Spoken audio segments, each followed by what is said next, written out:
日は何を取ったらいいんですか？今日はかっこいい立ち上がりですね。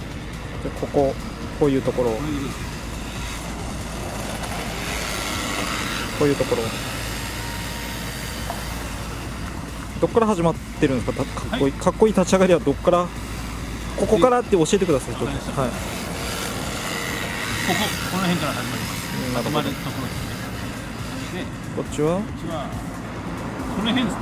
この辺、了解です。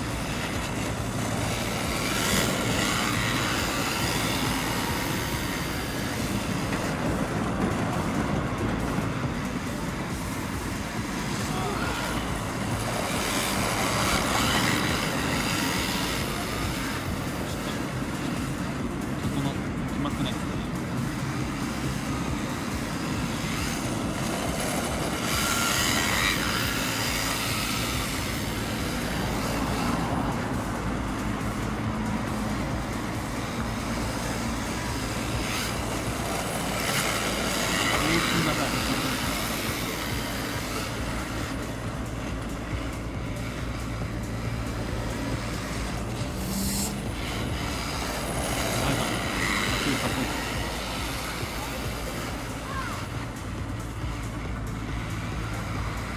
ああ、